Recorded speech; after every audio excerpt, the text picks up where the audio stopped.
ഞാൻ ഈ ദിവസങ്ങളിൽ ഈ മീറ്റിങ്ങിന് വേണ്ടി പ്രാർത്ഥിക്കുകയും ആഗ്രഹിക്കുകയും ചെയ്തപ്പോൾ ദൈവം എന്നെ ഒരു ദൂത് ഏൽപ്പിച്ചിട്ടുണ്ട്. അത് ഈ മീറ്റിങ്ങിൽ മാത്രമല്ല, ഈ ആഴ്ചയിൽ പരിശുദ്ധാത്മാവ് എന്നോട് വ്യക്തമായി പറഞ്ഞൊരു കാര്യമുണ്ട്. എന്റെ ശുശ്രൂഷാപരമായി ദൈവം എന്നെ ഏൽപ്പിച്ചൊരു കാര്യമാണ്. ഈ മെസ്സേജ് എനിക്കിപ്പോൾ നൽകി തന്നിരിക്കുന്ന ദൈവിക ആലോചന, അത് ആരെ കണ്ടാലും പറഞ്ഞോണം, എല്ലാവരോടും പറഞ്ഞോണം. ഹല്ലേലൂയ. അതുകൊണ്ട് ഞാൻ കഴിഞ്ഞ ദിവസം ഒരു മീറ്റിംഗിൽ ഇതേ വചനം പ്രസംഗിക്കുവാൻ കർത്താവ് എനിക്ക് കൃപ നൽകി തന്നു. പലപ്പോഴും ഞാൻ ഓർക്ക് ഈ റിപ്പീറ്റഡ് മെസ്സേജുകൾ പറയുക എന്ന് പറയുന്നത് ചിലപ്പോൾ നമ്മൾക്ക് ഈ സ്ഥിരം പ്രസംഗിക്കുന്നവർക്ക് ഒരു ബുദ്ധിമുട്ട്. എന്നാൽ കർത്താവ് എന്നോട് പറഞ്ഞു, അങ്ങനെയൊന്നും ഓർക്കണ്ട. നമ്മൾ ബൈബിൾ ഉൽപ്പത്തി തൊട്ട് വെളിപ്പാട് വരെ നോക്കിയാൽ ചില മെസ്സേജുകൾ പരിശുദ്ധാത്മാ വീണ്ടും വീണ്ടും റിപ്പീറ്റ് ചെയ്തിട്ടുണ്ട്.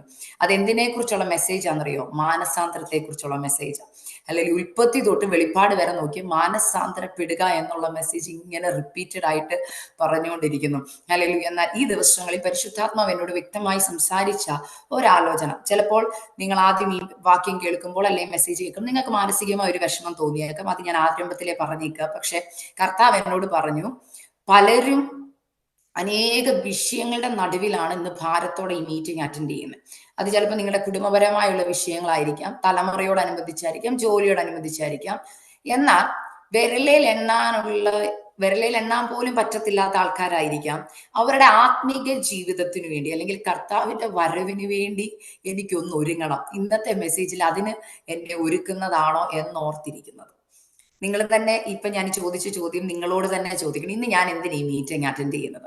എന്റെ ആത്മീക വർധനവിന് വേണ്ടിയാണോ, അതോ എനിക്കിപ്പോൾ വിഷയങ്ങളുടെ നടുവിൽ മറുപടി വേണം? നമ്മളെല്ലാവരും, ഞാൻ പറഞ്ഞാൽ ഞാൻ ഉൾപ്പെടെ അങ്ങനെയാണ്. നമ്മളെപ്പോഴും മീറ്റിംഗുകൾ അറ്റൻഡ് ചെയ്യുമ്പോൾ അല്ലെങ്കിൽ ഒരു മെസ്സേജ് കേൾക്കുമ്പോൾ, ഉപവസിക്കുമ്പോൾ, പ്രാർത്ഥിക്കുമ്പോൾ നമുക്ക് 100 കണക്കിന് പ്രശ്നങ്ങളുണ്ട്. അതില് ആദ്യത്തെ ലിസ്റ്റ് എന്താണെന്നറിയാമോ? മക്കൾ, ഭൗതികം, ശാരീരികം, മാനസികം, ഇതൊക്കെ. എന്നിട്ട് അവസാനത്തെ കാര്യമാണ് എന്തെന്നറിയോ? ആത്മീകം. എന്താ ഈ ആത്മീക വിഷയം അവസാനമാകുന്നത്? കാരണം ഇന്നത്തെ ലോകം അങ്ങനെയാണ് ആത്മീക ഗോളത്തെ ആക്കി വെച്ചിരിക്കുന്നത്. അതിന്റെ തെറ്റെന്ന് പറയാൻ പറ്റത്തില്ല, നമ്മൾ അങ്ങനെ ആയിപ്പോയി. അപ്പൊ പരിശുദ്ധാത്മാവ് ഇന്നലെ രാത്രിയിലും എനിക്ക് ഇച്ചിരി ശാരീരികമായ ഇച്ചിരി അസ്വസ്ഥതകളൊക്കെ ഇന്നലെ ഉണ്ടായിരുന്നു. അതുകൊണ്ട് ഞാൻ ഇങ്ങനെ രാത്രിയുടെ യാമങ്ങളിൽ എനിക്ക് ഉറങ്ങാനും പറ്റുന്നില്ലായിരുന്നു. ഇപ്പൊ രാത്രിയിലെല്ലാം ഞാൻ എഴുന്നേറ്റ് ഇങ്ങനെ പ്രാർത്ഥിക്കുക.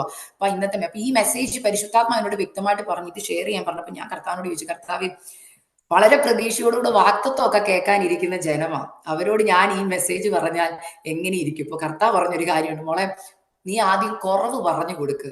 ആ ഒരു കുറവ് നികത്തിയ ബാക്കി എല്ലാ ബ്ലെസ്സിങ്സും ഇങ്ങ് പോകുന്നോളൂ. നമ്മൾക്കറിയാം, നമ്മുടെയൊക്കെ വീടുകളിൽ ഇപ്പൊ മഴക്കാലമാണ് നാട്ടിൽ, നിങ്ങൾക്കറിയാം, ഈ ഓടയിലൊക്കെ ഇലയൊക്കെ കുടുങ്ങിക്കിടക്കും, വെള്ളം വന്നിട്ട് കെട്ടിക്കിടക്കുക. നമുക്ക് വെള്ളം എന്ന് പറഞ്ഞ വെള്ളം പൊങ്ങുന്നു അല്ലെ വെള്ളം കെട്ടിക്കിടക്കുന്നു എന്ന് കാണുമ്പോൾ നമുക്ക് വളരെ ബുദ്ധിമുട്ടാണ്. എന്നാൽ നമ്മുടെ അപ്പച്ചന്മാരൊക്കെ പറയും, മക്കളെ, ഒന്നും ചെയ്യേണ്ട, ആ ഓടയിലുള്ള ആ കരിയിലൊക്കെ ഒന്ന് കുത്തിക്കളഞ്ഞാൽ പെട്ടെന്ന് ആ വെള്ളം അങ്ങ് പൊക്കോളൂ. മനസ്സിലാകുന്നുണ്ടോ? പലപ്പോഴും നമുക്ക് ആ തടസ്സം ഒന്ന് മാറ്റാൻ ആ ബുദ്ധിമുട്ട്. എന്നാൽ പരിശുദ്ധാത്മാവ് ഇന്ന് രാത്രി എനിക്ക് നൽകിയിരിക്കുന്ന മെസ്സേജ് നിങ്ങളെ എല്ലാവരെയും ആത്മീകപരമായി, ഞാൻ പറഞ്ഞല്ലോ, ആത്മീകപരമായി കർത്താവിനോട് അടുപ്പിക്കുവാനും കർത്താവിന്റെ ഒരു വാണിംഗ് നിങ്ങളെ അറിയിക്കുന്ന ഒരു മെസ്സേജ്. അത് ഞാൻ ആദ്യമേ എന്ന് പറയുക. കാരണം ഭൗതികമായത് ഒന്നും പറയാൻ പരിശുദ്ധാത്മാവ് എന്നെ ഏൽപ്പിച്ചിട്ടില്ല. പക്ഷെ ഒരു കാര്യം ഞാൻ പറയാം, ഇന്ന് പരിശുദ്ധാത്മാവ് നിങ്ങൾക്ക് ഈ തരുന്ന വചനം ഏറ്റെടുത്താൽ ഞാൻ 100% ഉറപ്പ് പറയാം. ഇപ്പൊ പാസ്റ്റർ പറഞ്ഞ പോലെ, പിന്നെ ഏലിയാവ് പ്രാർത്ഥിച്ചു, ക്ഷണത്തിൽ വിടുതൽ നടന്നു. അവിടെയാണ് കുറവ്. അപ്പം ഇന്നത്തെ വചന ചിന്തയ്ക്കായി ദൈവം എനിക്ക് നൽകി തന്ന വചനത്തിലേക്ക് നമുക്ക് കിടക്കാം. വെളിപ്പാട് പുസ്തകം 3-ാം അധ്യായം അതിന്റെ 14 തൊട്ടുള്ള 22 വരെയുള്ള വചനങ്ങളാണ് പരിശുദ്ധാത്മാവ് എനിക്ക് നൽകിയ ആലോചന. ഞാൻ അതൊന്ന് വായിക്കാൻ ആഗ്രഹിക്കാം. വെളിപ്പാട് 3-ന്റെ 14 തൊട്ട് 22 വരെയുള്ള വാക്യങ്ങൾ. അതിങ്ങനെയാണ് പറയുന്നത്: ലവോദിക്കയിലെ സഭയുടെ ദൂതൻ എഴുതുക, വിശ്വസ്തനും സത്യവാനുമായി സാക്ഷിയായി ദൈവ സൃഷ്ടിയുടെ ആരംഭമായ ആമേൻ എന്നുള്ളവൻ അരുളി ചെയ്യുന്നത്, ഞാൻ നിന്റെ പ്രവൃത്തി അറിയുന്നു. നീ ഉഷ്ണവാനുമല്ല ശീതവാനുമല്ല, ശീതവാനോ ഉഷ്ണവാനോ ആയിരുന്നെങ്കിൽ കൊള്ളായിരുന്നു. ഇങ്ങനെ ശീതവാനുമല്ല ഉഷ്ണവാനുമല്ല ശീതോഷ്ണവാനാകിയാൽ നിന്നെ എന്റെ വായിൽ നിന്ന് ഉമിഴ്ന്ന് കളയും. ഞാൻ ധനവാൻ, സമ്പന്നനായിരിക്കുന്നു, എനിക്കൊന്നിനും മുട്ടില്ല എന്ന് പറഞ്ഞുകൊണ്ട് നീ നിർഭാഗ്യവാനും അരിഷ്ടനും ദരിദ്രനും കുരുടനും നഗ്നനും എന്നറിയാതിരിക്കാൻ നീ സമ്പന്നനാകേണ്ടതിന് തീയിലൂതി കഴിച്ച പൊന്നും നിന്റെ നഗ്നതയുടെ ലജ്ജ വെളിവാകാതെ വണ്ണം ധരിക്കേണ്ടതിന് വെള്ളയുടുപ്പും നിനക്ക് കാഴ്ച ലഭിക്കേണ്ടതിന് കണ്ണിൽ എഴുതുവാൻ ലേപവും എന്നോട് വിലയ്ക്ക് വാങ്ങുവാൻ ഞാൻ നിന്നോട് ബുദ്ധി പറയും. എനിക്ക് പ്രിയമുള്ളവരെയൊക്കെയും ഞാൻ ശാസിക്കുകയും ശിക്ഷിക്കുകയും ചെയ്യുന്നു. ആകയാൽ നീ ജാഗ്രതയുള്ളവനായിരിക്കാം, മാനസാന്തരപ്പെടുക. എനിക്കറിയാം വചനം വായിക്കുമ്പോൾ തന്നെ നമുക്കൊരു വിഷമം തോന്നും. പക്ഷെ ഞാൻ ഇപ്പോഴും പറഞ്ഞ പോലെ കർത്താവിന്റെ സന്നിധിയിൽ വചനത്തിന്റെ പ്രത്യേകത അത് ആശ്വാസം തരുന്നത് മാത്രമല്ല, അത് നമ്മളെ കീറും, അത് നമ്മളെ മുറിക്കും, അത് നമ്മളെ തുന്നിക്കെട്ടും, അത് നമ്മുടെ മുറിവുകളെ ഉണക്കുന്നതാണ്. അപ്പൊ ആദ്യം ഇന്നത്തെ വചനം പരിശുദ്ധാത്മാവ് എനിക്ക് നൽകി തന്നത്, പലരും ഇന്ന് ഈ മീറ്റിംഗ് അറ്റൻഡ് ചെയ്യുമ്പോൾ നിങ്ങളുടെ ചോദ്യം ഇതാ, എന്റെ ജീവിതത്തിൽ മാത്രം എന്താ ഒന്ന് മാറി പ്രശ്നങ്ങൾ, കർത്താവിന് എന്നെ ഇഷ്ടമല്ല. മനസ്സിലാവുന്നുണ്ടോ? എനിക്ക് മാത്രമേ എൻ്റെ കുടുംബത്തിൽ ഈ പ്രശ്നങ്ങളുള്ളൂ, വേറെ ആർക്കും ഒരു കുഴപ്പമില്ല. ദൈവം എന്നെ ശിക്ഷിക്കുക, ദൈവത്തിന് എന്നോട് ഇഷ്ടമില്ല. ഇങ്ങനെയൊക്കെ ഒരു വ്യക്തിയെങ്കിലും ഈ മീറ്റിംഗിൽ കയറുന്നതിന് മുമ്പ് മനസ്സിൽ ചിന്തിച്ചിട്ടുണ്ടാവാം, നെടുവീർപ്പിട്ടിട്ടുണ്ടാവാം.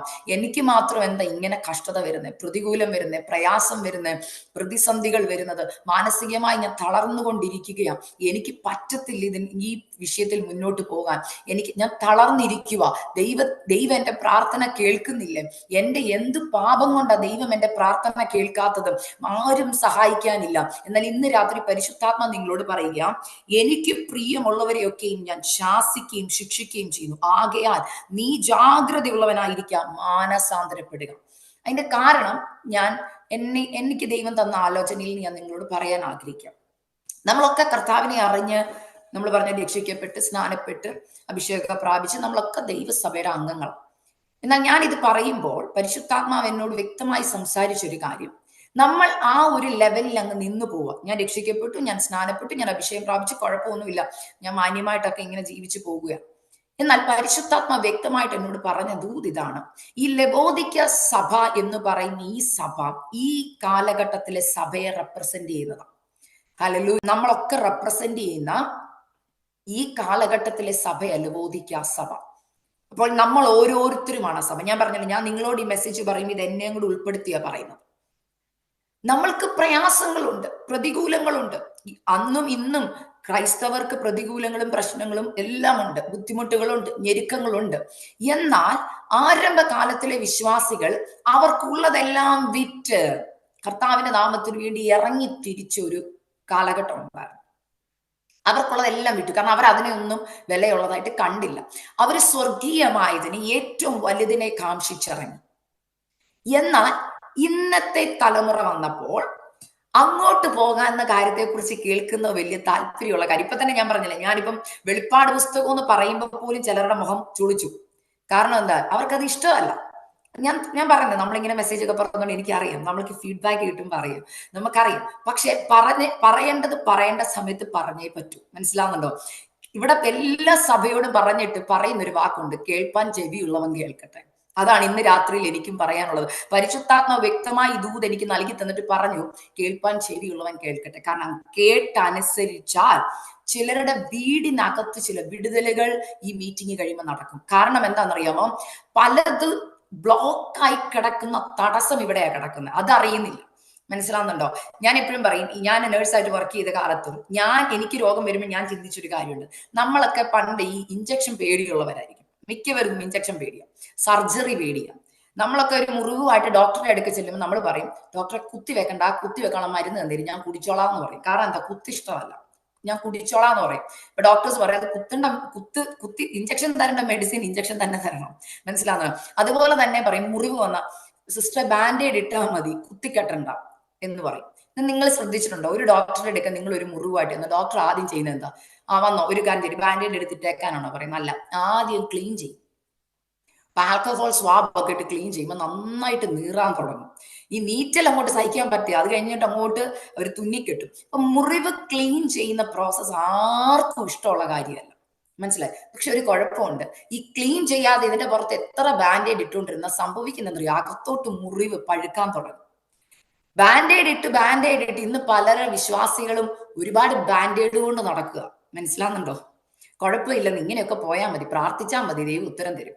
പ്രാർത്ഥിച്ചാൽ മതി, ഉപവസിച്ചാൽ മതി. പക്ഷെ ക്രമീകരിക്കേണ്ടത് ക്ലീനിങ് അകത്ത് കിടക്കുകയാണ്. ഇന്ന് രാത്രി പരിശുദ്ധാത്മ വ്യക്തമായിട്ട് എന്നോട് പറഞ്ഞു, ക്ലീൻ ചെയ്യേണ്ടത് ക്ലീൻ ചെയ്ത് പുറത്തു കളയേണ്ടതിനെ പുറത്തു കളഞ്ഞിട്ട് വ്യവസ്ഥ പ്രകാരം ദൈവസന്നിധിയിലേക്ക് മടങ്ങി വന്ന് പ്രാർത്ഥിച്ചാൽ ആ പ്രാർത്ഥനയ്ക്ക് ദൈവദാസൻ ആരംഭത്തിൽ പറഞ്ഞ പോലെ ക്ഷണത്തിൽ ദൈവത്തിന്റെ കരം നമുക്ക് വേണ്ടി ഇറങ്ങി വരും. നമ്മുടെ ജീവിതത്തിൽ ഏറ്റവും വലിയ കുറവ് എവിടാണ്? ഈ ലവോദിക്ക സഭയിലെ നമ്മൾ തന്നെ ഈ ലവോദിക്ക സഭയെ വെച്ച് നമ്മളെ തന്നെ ഒന്ന് കമ്പയർ ചെയ്ത് നമ്മൾ ഈ കാറ്റഗറിയിലുള്ളവരാണ്.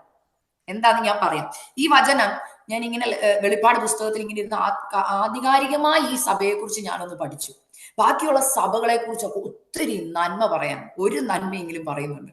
എന്നാൽ ഒരു നന്മയും പറയാനില്ലാത്ത സഭയല്ലേ ലവോദിക്ക സഭ. പക്ഷെ നന്മയൊന്നും പറഞ്ഞില്ലെങ്കിലും എനിക്ക് ഒരു വാക്ക് കർത്താവ് ഒരു ആശ്വാസം കൊടുത്തു. എന്താണെന്നറിയാമോ? 19 വാക്യത്തിൽ പറയുക, എനിക്ക് പ്രിയമുള്ളവരെയൊക്കെ ഞാൻ ശാസിക്കുകയും ശിക്ഷിക്കുകയും ചെയ്യും. അതിന്റെ അർത്ഥം എന്നാ? മോനെ, എനിക്കറിയാം കുറവുണ്ട്, കുറവ് മാത്രമേ പറയാനുള്ളൂ, എനിക്ക് നിന്റെ പ്രവൃത്തിയൊക്കെ അറിയാം, കുറവേ ഉള്ളു പറയാം. പക്ഷെ ഒരു കാര്യമുണ്ട്, നീ എനിക്ക് ഇന്നും പ്രിയമുള്ളതാ. കാരണം വില കൊടുത്തത് കർത്താവാ. കർത്താവ് അങ്ങനെ അങ്ങോട്ട് തള്ളിക്കളയത്തില്ല. കുറവ് പറഞ്ഞിട്ട് ഓക്കെ എനിക്ക് നിന്നെ വേണ്ട പൊക്കോ എന്നല്ല കർത്താവ് പറയുന്നേ, നീ എനിക്ക് പ്രിയമുള്ളതാ. അതുകൊണ്ട് എന്താ ചെയ്യുന്നറിയോ? അതുകൊണ്ടാ ഞാൻ ഇടയ്ക്ക് ഒരു ശാസനയും ഒരു ശിക്ഷണയൊക്കെ തരുന്നത്. ഈ ശിക്ഷയും ശാസനയൊക്കെ തരുമ്പോഴും ഞാൻ ഒരു പ്രതീക്ഷ എനിക്ക് നിന്നിലുണ്ട്. എന്താണെന്നറിയോ? നീ മാനസാന്തരപ്പെട്ട് മടങ്ങി വരുന്നു. ഇന്ന് രാത്രിയിൽ 71 ഡിവൈസസ് ഇതിനകത്ത് ഓപ്പണാണ്. ഈ 71 പേരും ലൈവിൽ എന്നെ കേട്ടുകൊണ്ടിരിക്കുന്ന ചിലരോട് പരിശുദ്ധാത്മ പറയുക, ഇന്നത്തെ ഈ മീറ്റിംഗും ദൈവം നിങ്ങളുടെ മുമ്പിൽ വെച്ച് തന്നതിന്റെ ഉദ്ദേശം നിന്നെ ശാസിക്കുകയും ശിക്ഷിക്കുകയും ചെയ്ത് ദൈവം ആഗ്രഹിക്കുന്ന എന്താണെന്നറിയോ? മാനസാന്തരപ്പെട്ട് മടങ്ങി വരണം. ഈ ലോകത്തിൽ കുറെ നന്മ തന്ന് മക്കളുടെ കല്യാണവും കണ്ട് കൊച്ചുമക്കളുടെ നന്മയും കണ്ട് 2 നില വീടും വെച്ച് ബാങ്കിൽ ഡെപ്പോസിറ്റും ചെയ്ത് വിദേശത്ത് ജോലിയും കിട്ടി ഇവിടെ നിൽക്കുന്നതിനെ കുറിച്ചല്ല കർത്താവ് പറയുന്നത്. കർത്താവിന്റെ ആവശ്യം നീ നിത്യത വരണമെന്നുള്ളതാ. പലപ്പോഴും നിത്യതയെ കുറിച്ചുള്ള കാംക്ഷ പലരിലും നഷ്ടപ്പെട്ടു. ഇന്ന് ഇഷ്ടം എന്താണെന്നറിയാമോ? ഈ ഭൂമിയാ. നിങ്ങൾ തന്നെ ഓർത്ത് നിങ്ങളുടെ പ്രാർത്ഥനാ വിഷയങ്ങളൊന്നും എടുത്തേ. എത്ര പേർ കർത്താവെ എനിക്ക് ആത്മികമായി ഒന്ന് വളരണം, എനിക്ക് ശുദ്ധീകരണം പ്രാപിക്കണം, അപ്പ അങ്ങയുടെ വരവടുത്തു, ചുറ്റുമുള്ള സംഭവങ്ങൾ കാണുന്നു, എന്റെ തലമുറ ഒരുങ്ങിയിട്ടുണ്ടോ? പല മാതാപിതാക്കൾ എന്നെ വിളിച്ച് വിഷയങ്ങൾ പറയുന്നുണ്ട്. ഏറ്റവും കൂടുതൽ എനിക്ക് വിഷയം കിട്ടുന്ന എന്താണെന്നറിയാമോ? മോളെ, മക്കളുടെ ജോലി, മക്കൾക്ക് തലമുറയില്ല, മക്കളുടെ കല്യാണം. വിരലയിൽ എന്നാനുള്ള മാതാക്കളെ എന്നോട് പറഞ്ഞിട്ടുള്ളൂ, സിസ്റ്ററെ എന്റെ തലമുറയൊന്ന് അഭിഷേകം പ്രാപിക്കാൻ പ്രാർത്ഥിക്കണേ. ഹല്ലേലൂയ. അവനൊന്ന് കർത്താവിന്റെ ശബ്ദം കേൾക്കാൻ പ്രാർത്ഥിക്കണമേ. എന്റെ കുഞ്ഞൊന്ന് അഭിഷേകം പ്രാപിപ്പാൻ, എന്റെ കുഞ്ഞ് വിശുദ്ധിയിലും വേർപാടിലും ജീവിപ്പാൻ, അവന് നിത്യത കിട്ടാൻ പ്രാർത്ഥിക്കണേ എന്ന് കുറച്ച് മാതാക്കളെ എന്നോട് പറഞ്ഞു. ഏറ്റവും കൂടുതൽ എനിക്ക് പ്രയർ റിക്വസ്റ്റ് കിട്ടുന്നത് ഭൗതിക ആവശ്യങ്ങൾക്ക് വേണ്ടിയുള്ള പ്രാർത്ഥനയാണ്. എന്നാൽ പലപ്പോഴും ഞാൻ അങ്ങനെയുള്ള കുഞ്ഞുങ്ങൾക്ക് വേണ്ടി പ്രാർത്ഥിക്കുമ്പോൾ പരിശുദ്ധാത്മാവ് എന്നോട് പറയുന്നത്, കുഴപ്പം കിടക്കുന്നത് എവിടാന്നറിയാമോ? ആത്മീകത്തെ മാറ്റി നിർത്തി ഭൗതികത്തെ എടുത്ത് ദൈവമാക്കി വെച്ചേക്കുകയാ. ഹല്ലേലൂയ. മത്തായിയുടെ സുവിശേഷം 6-7 അധ്യായങ്ങളിൽ കർത്താവ് ഇതിനെ കുറിച്ച് വിശദീകരിച്ച ഒരു ലിസ്റ്റ് പറഞ്ഞിട്ടുണ്ട്. എന്താ പറഞ്ഞേ? എന്ത് തിന്നും, എന്ത് കുടിക്കും, എന്ത് ഉടുക്കുമെന്ന് നിങ്ങൾ ജാതികളെ പോലെ ചിന്തിക്കരുതെന്ന് ദൈവമക്കളെ ഇന്ന് ഈ മെസ്സേജ് പുറത്തുള്ളവരോട് പറയണമേ എന്ന് പറയുന്നവരോട് ഞാൻ പറയുക, ഇന്ന് ഈ മെസ്സേജ് അകത്തുള്ളവരോടാ പറയേണ്ടത്. കാരണം നമ്മളിപ്പോ ജാതികളെ പോലെ ആയിപ്പോയി. നമ്മൾ ഇന്നും ജൽപ്പനം ചെയ്യുന്നില്ലേ? ഇന്നലെയും പ്രാർത്ഥിച്ചു ജോലിക്ക് വേണ്ടി, ഇന്നും പ്രാർത്ഥിക്കുക ജോലിക്ക് വേണ്ടി. 1 വർഷമായി സെയിം പ്രാർത്ഥനയാ. കർത്താവെ എന്റെ മോന് ജോലി കൊടുക്കണേ, കർത്താവെ എന്റെ മകൾക്ക് ജോലി കൊടുക്കണേ, എന്റെ മോക്ക് വിദേശത്ത് പോകാൻ കൃപ കൊടുക്കണേ, എന്റെ മോടെ കല്യാണം നടക്കണേ. സെയിം തിങ്ങാ. എന്നാൽ കർത്താവ് പറയും, മക്കളെ നിങ്ങൾ ചോദിക്കുന്നതിന് നിങ്ങളുടെ ആവശ്യം എന്തെന്ന് എനിക്കറിയാം. എന്നാൽ നിങ്ങൾ പ്രാർത്ഥിക്കേണ്ടത് എന്താ? മുമ്പേ അവന്റെ രാജ്യവും നീതിയും അന്വേഷിപ്പിൻ, അതോടുകൂടി ഇതൊക്കെ തന്നോളാവുന്ന. പ്രശ്നം വന്നത് എവിടാന്ന് വെച്ച് കഴിഞ്ഞാൽ ആത്മീകതയ്ക്ക് കൊടുക്കേണ്ട സ്ഥാനം ആത്മീകതയ്ക്ക് കൊടുക്കാൻ പറ്റാതെ ഭൗതികം എടുത്ത് തലയെ കയറ്റി വെച്ചേക്കാം. എന്താ സംഭവിച്ചെന്നറിയോ? ദൈവവുമായിട്ടുള്ള ബന്ധം തലമുറയ്ക്കുണ്ടോ ഇല്ലയോ എന്നുള്ളത് മാതാപിതാക്കൾക്ക് വിഷയമല്ല. മറ്റുള്ളവരുടെ മുമ്പിൽ മക്കൾ വിദേശത്തായിരിക്കണം, മക്കളുടെ കല്യാണം കഴിഞ്ഞോണം, കറക്റ്റ് സമയത്ത് മക്കൾക്ക് കുഞ്ഞുങ്ങൾ ഉണ്ടായിക്കോണം, മറ്റുള്ളവരുടെ മുമ്പിൽ പറയണം, ഓ ആ വ്യക്തി പ്രാർത്ഥിച്ചത് കൊണ്ട് അവരുടെ മക്കളൊക്കെ അനുഗ്രഹിക്കപ്പെട്ടെന്ന്. ദൈവമക്കളെ, ഈ ഭൂമിയിൽ ഇനി നിങ്ങളുടെ തലമുറയ്ക്കൊന്നും മറ്റുള്ളവർ നേടിയതുപോലെ നേടാൻ പറ്റിയില്ലെങ്കിലും ദൈവ കൃപയുള്ള കുഞ്ഞാണെന്ന് മനസ്സിലാക്കി ഓർത്തോ, അതാ ഏറ്റവും വലിയ ഭാഗ്യം. ഹല്ലേലൂയ. ഈ ഭൂമിയിൽ എല്ലാ നന്മകളും ഉണ്ടായിട്ട് നിന്റെ തലമുറ നരകത്തിലേക്കാ പോകുന്നതെങ്കിൽ, അമ്മേ അപ്പച്ചാ ഇത്രയും നാൾ ഉപവസിച്ചതും കരഞ്ഞതും മൊത്തം തലമുറയുടെ ഭൗതിക നന്മയ്ക്കാന്നോർത്ത് പിന്നീട് കരയരുത്. കർത്താവിന്റെ സന്നിധി ചെല്ലുമ്പോൾ കർത്താവ് കണക്ക് ചോദിക്കും. ഹല്ലേലൂയ. ഈ വചനം ലവോദിക്ക സഭയെ കുറിച്ചും ദൈവം പറഞ്ഞതാ. ആരാ ഈ പറയുന്നേ? ആമേൻ എന്ന് പേരുള്ളവൻ. എന്തോ അതിന്റെ അർത്ഥം? ഈ പറഞ്ഞത് അങ്ങനെ തന്നെയാ, ഒരു മാറ്റവും വരുത്താനില്ല കർത്താവിന്. കർത്താവ് പറഞ്ഞ ഒരു വാക്ക് എനിക്ക് ചിന്തിച്ചു, ഞാൻ നിന്റെ പ്രവൃത്തി അറിയും. നീ പറഞ്ഞതറിഞ്ഞെന്നല്ല, നീ പെർഫോം ചെയ്തതറിഞ്ഞെന്നല്ല പറയുന്നത്, ഞാൻ നിന്റെ പ്രവൃത്തി അറിയുന്നു എന്ന് വെച്ചാൽ എന്താ? ഈ ലവോദിക്ക സഭ, ഞാൻ പറഞ്ഞില്ലേ നമ്മുടെ ഇന്നത്തെ കാലഘട്ടത്തിലെ സഭയെ റെപ്രസെന്റ് ചെയ്യുന്നത്. നമ്മൾ ഒത്തിരി കാര്യങ്ങൾ ചെയ്യുന്നുണ്ട്. സഭ എന്ന് പറയുമ്പോൾ പറഞ്ഞാൽ ഒരു ചർച്ച് അല്ല, നമ്മൾ പറഞ്ഞ ബിൽഡിംഗ് അല്ല, നമ്മൾ ഓരോരുത്തരും, ഞാൻ ഉൾപ്പെടെ ഒരുപാട് കാര്യങ്ങൾ ചെയ്യുന്നുണ്ട്. എന്നാൽ നമ്മൾ ചെയ്യുന്ന എത്ര കാര്യം ദൈവത്തിന്റെ പ്രസാദത്തിന് വേണ്ടിയാണ് ചെയ്യുന്നത്. ഇന്ന് ഞാൻ പറഞ്ഞല്ലോ, ഞാനും യൂട്യൂബിലും ഒക്കെ സൂമിലൊക്കെ മെസ്സേജ് പറയുന്ന ഒരാളാണ്. ഞാൻ പലരും പറയുന്നതും കേൾക്കുന്നതും കാണുന്നു. അപ്പൊ നമ്മൾ പറഞ്ഞല്ലോ, നമ്മൾ കമന്റുകളൊക്കെ നോക്കും, ചിലപ്പോൾ കാണും. ഞാൻ ചില സമയത്ത് നോക്കാറില്ല. എന്നാൽ ഞാൻ ഏറ്റവും കൂടുതൽ ശ്രദ്ധിക്കുന്ന ഒരു കാര്യം, കഴിഞ്ഞ ദിവസം എനിക്കൊരു വാട്സപ്പിൽ ഒരു മെസ്സേജ് എൻ്റെ ആന്റി എനിക്ക് അയച്ചു. ഒരു ആത്മീക മാതാവ്. ആ മാതാവ് അയച്ചു തന്നപ്പോൾ ഞാൻ കണ്ടൊരു കാര്യം. മാതാവ് അയച്ചത് ഇങ്ങനെയാണ്: വാട്സപ്പ് ഗ്രൂപ്പുകൾ അല്ലെങ്കിൽ യൂട്യൂബുകളിൽ ഈ റേറ്റിംഗ് കൂടുന്ന ചാനലുകളെ കുറിച്ചൊക്കെയാണ്. ആത്മീക ചാനലുകളെ കുറിച്ച് പറഞ്ഞ കാര്യത, വിടുതലുണ്ട്, വാക്തത്വം ഉണ്ടെന്നുള്ള മെസ്സേജുകൾ മില്യൺസ് ഒക്കെ കടക്കും. മനസ്സിലാകുന്നുണ്ടോ? വാക്തത്വം വരുന്നു, ഇതാ പിടിച്ചോ, പ്രാർത്ഥന മറുപടിയായി എന്നൊക്കെ പറയുമ്പോൾ ഉണ്ട്. എന്നാൽ ശുദ്ധീകരണത്തെ കുറിച്ചുള്ള ദൈവിക മെസ്സേജുകൾ 60 പേര് 50 പേരൊക്കെ കാണത്തുള്ളൂ. കാരണം അത് അവർക്ക് ഇമ്പോർട്ടന്റ് അല്ല. നിത്യതയെ കുറിച്ചുള്ള പ്രസംഗമോ 10 പേര്. മനസ്സിലാകുന്നുണ്ടോ? നിന്നെ വാലല്ല തലയാക്കും. 50,000 60,000 ഒക്കെ കഴിഞ്ഞു. കാരണം ഭയങ്കര ഇഷ്ടം അത് കേൾക്കാൻ. മനസ്സിലായി ഞാൻ ഈ പറയുന്നത്? ഞാൻ കണ്ടിട്ടുണ്ട്. ഇങ്ങനത്തെ മെസ്സേജുകൾ ദൈവജനത്തിന് ഇന്ന് വേണ്ട. കാരണം നമുക്ക് സ്വർഗത്തെക്കുറിച്ച് പ്രസംഗിച്ച സിസ്റ്ററെ, ഇന്ന് സ്വർഗത്തെക്കുറിച്ച് പ്രസംഗിക്കല്ലേ. എനിക്ക് നാളെ രാവിലെ 10 മണിക്ക് ഇന്റർവ്യൂ ഉണ്ട്. അതിനകത്ത് ദൈവം എല്ലാം ചെയ്യുമോന്ന് പറ. സഹോദര സഹോദരി, നാളെ 10 മണിക്കത്തെ ഇന്റർവ്യൂവിന് നിനക്ക് ജോലി തരണമെന്ന് ദൈവം നിർണയിച്ചിട്ടുണ്ടെങ്കിൽ കർത്താവ് തന്നിരിക്കും. അതിനെക്കുറിച്ച് ഇന്ന് രാത്രി ഇരുന്ന് എത്ര വറി ചെയ്താലും ഒരു മുടി കറുപ്പിക്കാനോ വെളുപ്പിക്കാനോ പറ്റത്തില്ല. പക്ഷേ ഒരു കാര്യത്തിൽ കെയർഫുൾ ആയിരിക്കണം. അതിനെക്കുറിച്ച് ആകുലപ്പെടണം. എന്താണെന്നറിയോ ഇവിടെ പറയുന്നത് പോലെ, ആകയാൽ നീ ജാഗ്രതയുള്ളവനായിരിക്കും. ഏതിനെക്കുറിച്ചാന്ന് ഓർത്താന്നറിയാവോ? അതിൽ 21-ാം വാക്യത്തിൽ ഇങ്ങനെ 20-ാം വാക്യത്തിൽ ഇങ്ങനെ പറയുന്നു: ഞാൻ വാതിൽക്കൽ നിന്ന് മുട്ടുന്നു, ആരെങ്കിലും എന്റെ ശബ്ദം കേട്ട് വാതിൽ തുറന്നാൽ ഞാൻ എന്ത് ചെയ്യും? അവന്റെ കൂടെ വരും. എന്നിട്ട് പറയാം, ജയിക്കുന്നവന് ഞാൻ എന്നോട് കൂടെ എന്റെ സിംഹാസനത്തിൽ ഇരിക്കും. അപ്പൊ ഓർക്കണം, ഇന്റർവ്യൂ ജയിച്ച് ജോലി കിട്ടിയാൽ കുഴപ്പമില്ല അല്ലെ, നമുക്ക് സന്തോഷം. എന്നാലേ ആത്മീയ കോളത്തിൽ തോറ്റുപോയുണ്ടല്ലോ, ജയിച്ചില്ലെങ്കിൽ ഉണ്ടല്ലോ സിംഹാസനത്തിൽ ഇരിക്കാൻ പറ്റത്തില്ലെന്ന്. അതിനേക്കാൾ ഭയാനകമായ ഒരു വാക്യം ഇതിന്റെ മേളിൽ പറയുന്നുണ്ട്. 16-ാം വാക്യത്തിൽ, നിന്നെ എന്റെ വായിൽ നിന്ന് ഉമ്മണ്ണ് കളയും. ഇവിടെ ഇന്റർവ്യൂവിൽ അക്സെപ്റ്റ് ചെയ്തു, നല്ല കമ്പനി ജോലി കിട്ടി. എന്നാൽ കർത്താവ് മേളി എന്ന് പറയാ, സോറി, നിന്നെ ഞാൻ എന്റെ വായി ഉമ്മണ്ണ് കളയുക. കാരണം നീ ശീതവാനും അല്ല, ഉഷ്ണവാനും അല്ല, ആത്മീക ഗോളത്തിൽ നിൽക്കാൻ യോഗ്യത ഇല്ലാത്തവനാണ്. ദൈവം പറഞ്ഞാലുള്ള അവസ്ഥ ഓർത്ത് നോക്കി. ഉമ്മണ്ണ് കളയുന്ന പറഞ്ഞതിന്റെ അർത്ഥം ഞാൻ പറയുമ്പോൾ ഇതിന് എത്രത്തോളം പ്രാധാന്യത നിങ്ങൾ കൊടുക്കുന്നുണ്ട്. നിങ്ങൾ ജാഗ്രതയുള്ളവരായിരിക്കണോന്ന്. ഇതിനെക്കുറിച്ച് എത്ര പേർക്ക് ജാഗ്രതയുണ്ട്? ഇന്ന് വെള്ളപ്പൊക്കം എന്ന് പറഞ്ഞാൽ നമ്മൾ ജാഗ്രതയുള്ളവരായിരിക്കും. വീട്ടിൽ വെള്ളം കയറരുത്, സാധനങ്ങൾ നശിച്ചു പോകരുത്. ഇതുപോലെ ഈ വെള്ളപ്പൊക്കം കയറുന്നത് പോലെ ഇന്ന് പലരും ശീതവാനായിക്കൊണ്ടിരിക്കുകയാണ്. മനസ്സിലാവുന്നുണ്ടോ? എന്തുവാ? നല്ല എല്ലാം ഉണ്ട്. ഇവിടെ പറയുന്നുണ്ട്, ഞാൻ സമ്പന്നൻ, ഞാൻ ധനവാൻ, എനിക്കൊന്നിനും മുട്ടില്ല. യെസ്, ഇന്നത്തെ പെന്തക്കോസ്ത് ഗോളം ഇത് ഓർക്കണം. നമ്മൾ എല്ലാവരും പറയുന്ന ഒരു വാക്കാ, ഞങ്ങൾക്കൊന്നിനും ഇന്ന് മുട്ടില്ല. ഞങ്ങളുടെ അപ്പനും അമ്മയും കരഞ്ഞു, ഇന്ന് ഞങ്ങൾക്കൊന്നിനും മുട്ടില്ല. അതുകൊണ്ട് എന്താ പ്രശ്നം? മുട്ടില്ല. പക്ഷെ ആത്മീകത്തിൽ, പരിശുദ്ധാത്മാവിന്റെ അഭിഷേകത്തിൽ മുട്ടുണ്ടെന്ന്. പക്ഷെ അത് വലിയ കാര്യമായിട്ട് ചിന്തിക്കുന്നില്ല. ദൈവമക്കളെ, പഴയ നിയമത്തിൽ ഇസ്രായേൽ ജനത്തെ കുറിച്ച് പറയുന്നിടത്ത് എന്നെ ചിന്തിപ്പിച്ചൊരു ഭാഗമുണ്ട്.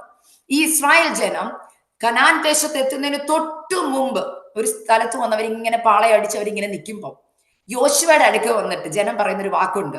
യോശുവ പറയുന്നുണ്ട്, നമ്മൾ അടുത്തു, ഇനി അല്പം കൂടെ ഉള്ളൂ, ദേശം എത്താറായി. അപ്പൊ അന്നത്തെ തലമുറ പറയുന്നൊരു വാക്കുണ്ട്, ഞങ്ങൾക്ക് ഇന്ന് ഒന്നിനും ഇവിടെ കുറവില്ല. ഇന്ന് ഞങ്ങൾക്ക് കന്നുകാലികളുണ്ട്, എല്ലാം ഉണ്ട്. ഇനി ഇവിടുന്ന് പാളയൊക്കെ എടുത്തുകൊണ്ട് കനാനി പോകേണ്ട കാര്യമുണ്ടോ? ഇന്നത്തെ തലമുറ അതാ പറയുന്നത്.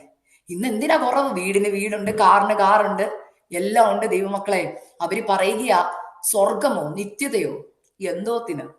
ഞങ്ങൾക്കിപ്പൊ ഇവിടെ എല്ലാം ഉണ്ട്. ഇപ്പൊ ഞങ്ങളുടെ വീടേ ഒരു സ്വർഗമാണ്. എന്തുവാ? പാപത്തിനകത്ത് കിടക്കുന്ന ആത്മീക ഗോളത്തിലുള്ള തലമുറയ്ക്ക് ഇന്നത്തെ ലോകം ഒരു സുഖകരമായ ലോകം. അവര് പറയുക, ഓ, നിത്യതയൊന്നും വലിയ വിഷയമല്ല പാസ്റ്ററെ. മനസ്സിലാവുന്നുണ്ടോ? ഞങ്ങൾ ഇവിടെ സന്തോഷിച്ച് പൊക്കോളാം. ഇങ്ങനെ ആരെങ്കിലും മനസ്സിൽ ചിന്തിക്കുന്നുണ്ടെങ്കിൽ ഓർത്ത കർത്താവ് പറയാ, മക്കളെ, ഉമ്മണ്ണ് കളയും കേട്ടോ. തമാശയായിട്ട് എടുക്കരുത് കേട്ടോ. ഇന്നത്തെ ദൂത് സീരിയസ് ആയിട്ട് പരിശുദ്ധാത്മാ പറയുക. അപ്പച്ച, അമ്മച്ചി, ആന്റി, അങ്കിളെ, സഹോദര, സഹോദരി, ശീതവാനാണോ ഉഷ്ണവാനാണോ എന്ന് ചിന്തിച്ച് ഹല്ലേലൂയ ദൈവത്തിലേക്ക് നിരപ്പ് പ്രാപിക്കാനുള്ള അവസാനത്തെ കോളായിട്ട് ഇന്നത്തെ മെസ്സേജിനെ കണ്ടോണം. ഹല്ലേലൂയ. നിങ്ങളുടെ മനസ്സിലേക്ക് ഈ വചനം എത്ര ക്ലിയർ ആയിട്ട് എനിക്ക് പറഞ്ഞു തരാൻ കഴിയുമോ? പരിശുദ്ധാത്മാവ് അത് പറയാൻ ഞാൻ പ്രാർത്ഥിക്കുകയാ. അല്ലെങ്കിൽ വളരെ രാവിലെ എഴുന്നേറ്റ് ഞാൻ ശക്തമായിട്ട് ഈ മെസ്സേജിന് വേണ്ടി പ്രാർത്ഥിച്ചപ്പോ കർത്താവ് പറഞ്ഞൊരു കാര്യമാ, അക്സ നീ എത്ര പേര് മാനസാന്തരപ്പെട്ട് എത്ര പേര് കൈയടിച്ചു നോക്കണ്ട, ഒരു വ്യക്തി മാനസാന്തരപ്പെട്ട് മടങ്ങി വന്നാൽ അത് മതി കർത്താവിന്. കാരണം കർത്താവ് വാതിൽക്കൽ നിന്ന് മുട്ടുകയാ. ഹല്ലേലൂയ. അപ്പ ഞാൻ ശീതവാന ഇന്ന്, എന്നാൽ ഞാൻ ഒരു ഉഷ്ണവാനാകാൻ തീരുമാനമെടുക്കുക. ഇവിടെ പറയുന്ന 3 കാറ്റഗറി ആൾക്കാരുണ്ട്. ഒന്ന് ശീതവാൻ. എനിക്ക് തോന്നുന്നില്ല ഇന്നാരും ഇതിനകത്ത് അറ്റൻഡ് ചെയ്തവർ ശീതവാനാണ്. കാരണം നിങ്ങളൊക്കെ രക്ഷിക്കപ്പെട്ടവരാ. മനസ്സിലാവുന്നുണ്ടോ? കർത്താവിനെ അറിയാത്തവരല്ല, കർത്താവിനെ അറിയുന്നവരാ. അതുകൊണ്ടാണ് നിങ്ങൾക്ക് ഉത്സാഹമുള്ളത്. ഒരു സൂം മീറ്റിംഗ് വരുമ്പോൾ നിങ്ങൾക്ക് കയറാം. ആ കാറ്റഗറി ഞാൻ ഇഷ്ടപ്പെടും. ശീതവാനല്ല, കർത്താവിനെ അറിഞ്ഞവരാ. ഉഷ്ണവാൻ എന്ന് പറഞ്ഞാൽ എന്താ? നല്ല തിളച്ച് നിൽക്കുകയാ എന്ന് വെച്ചാൽ കർത്താവിന് വേണ്ടി എന്തും ചെയ്യാൻ. അല്ലെങ്കിൽ ഒരു മീറ്റിംഗ് എന്ന് പറഞ്ഞ കൂടാൻ, പ്രാർത്ഥിക്കാൻ പറഞ്ഞ പ്രാർത്ഥിക്കാൻ, ആരാധിക്കാൻ പറഞ്ഞ ആരാധിക്കാൻ, എന്ത് കാര്യത്തിനും എന്റെ കർത്താവിന്റെ നാമം മഹത്വപ്പെടണമെന്നോർത്ത് അല്ലെങ്കിൽ ഞാൻ കുറയണം, എന്റെ കർത്താവ് വളരണമെന്നുള്ള അല്ലെങ്കിൽ ഞാൻ പറഞ്ഞില്ല അങ്ങനെയുള്ളവരോട് ഒരു ക്രൈസ്തലോട് പറഞ്ഞ മറ്റുള്ളവരും ആത്മാവിലാവും. അങ്ങനെയുള്ള ആന്റിമാരോട് ഒരു ബ്രേസ്ലോട് പറഞ്ഞ നമ്മളും ആത്മാവിലാകും. ചർച്ചിൽ വന്നവർ പ്രാർത്ഥന പ്രാർത്ഥിച്ച ചർച്ച് മൊത്തം ആത്മീക അന്തരീക്ഷത്തിലേക്ക് നയിക്കപ്പെടും. അങ്ങനെയുള്ള ഉഷ്ണവാന്റെ കാറ്റഗറി ഉള്ളവരുണ്ട്. ഇനി ഒരു കാറ്റഗറി ഉണ്ട്. അങ്ങനെയുള്ളവരാണ് പകുതി പേര്. മനസ്സിലാവുന്നുണ്ട്? അതാണ് നമ്മൾ ഭയക്കേണ്ട കാറ്റഗറി. എന്താണെന്നറിയോ?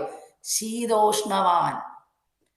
അത് ഭയക്കണം. മനസ്സിലാവുന്നുണ്ട്? അത് എന്തുകൊണ്ടെന്ന് ഞാൻ കുറച്ചും കൂടെ അതിന്റെ അർത്ഥം നിങ്ങൾക്ക് പറഞ്ഞു തരുമ്പോൾ നിങ്ങൾക്ക് മനസ്സിലാവും. 1 കൊരിന്ത്യർ 3-ാം അധ്യായം നമുക്കൊന്ന് വരാം. ഇത് ഏത് കൂട്ടരാ നമുക്കൊന്ന് മനസ്സിലാക്കണമല്ലോ.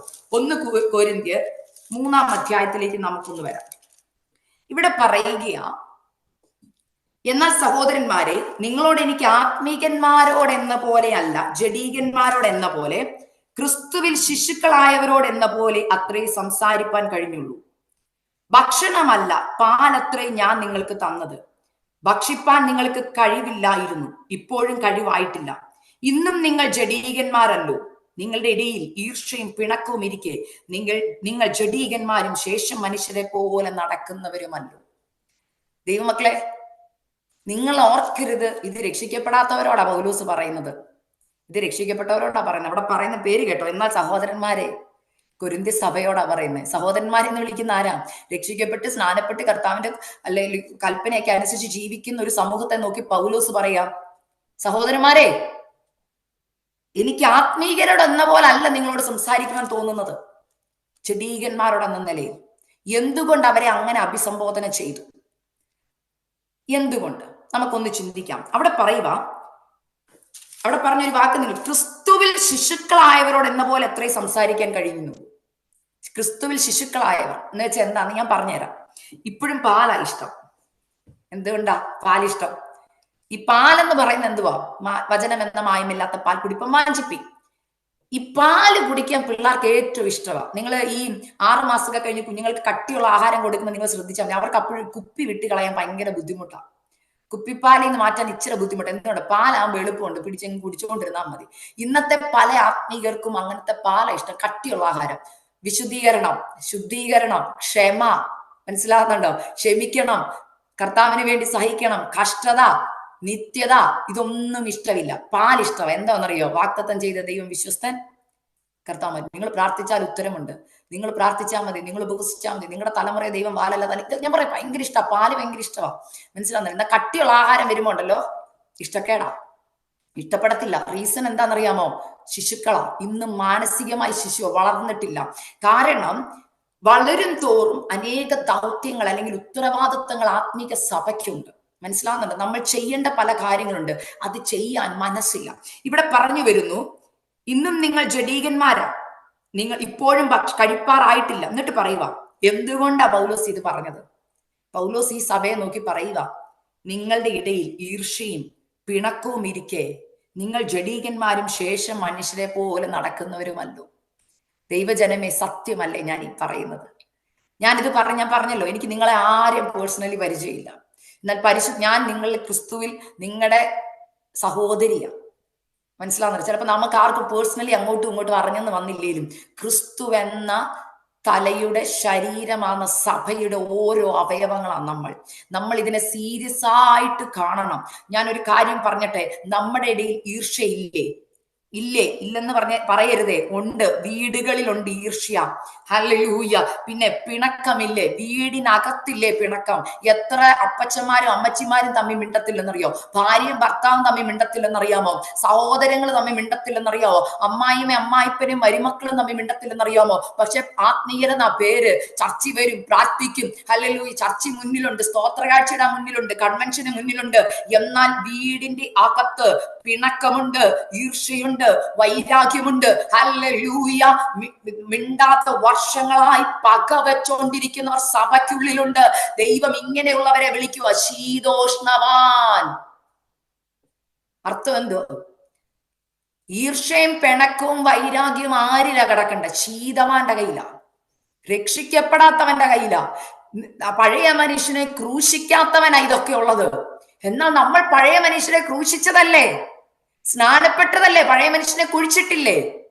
ഇപ്പം ഏത് മനോഭാവം വേണ്ടേ? ക്രിസ്തുവിന്റെ മനോഭാവം, ക്ഷമിക്കാനുള്ള മനോഭാവം, സഹിക്കുവാനുള്ള മനോഭാവം. 1 പത്രോസ് 2-ാം അധ്യായത്തിൽ ഇങ്ങനെ പറയുന്നു, ആകയാൽ സകല ദുഷ്ടതയും എല്ലാ ചതിവും വ്യാജഭാവവും നീക്കണോ. ഇത് ആരോടാ പത്രോസ് പറയുന്നത്? ദൈവസഭയോടാ പറയുന്നത്. ഇന്ന് ഈ മെസ്സേജ് ദൈവസഭയ്ക്കുള്ളിൽ മെസ്സേജ് പറയേണ്ടതാ. ഈ മെസ്സേജ് പുറത്തുള്ളവരോടല്ല. പുറത്തെ ജാതികൾ ഇന്ന് ദൈവസഭകളെ നോക്കി പുച്ഛിക്കുകയാ. കാരണം നമ്മുടെ ഇടയിൽ ഹല്ലേലൂയ കേസുകൾ വരുന്നു, നമ്മുടെ ഇടയിൽ പിണക്കം വരുന്നു. നമ്മൾ ഡിനോമിനേഷൻസ് തമ്മിൽ പോലും മിണ്ടത്തില്ല. IPC-ക്കാര് ചർച്ച് ഓഫ് ഗോഡുകാരോട് മിണ്ടത്തില്ല, ചർച്ച് ഓഫ് ഗോഡുകാർ AG-ക്കാരോട് മിണ്ടത്തില്ല. അങ്ങനെ ഏതെങ്കിലും മീറ്റിംഗിൽ പോയ പിണക്കം. ഇത് എവിടെ നിന്ന് വന്നു?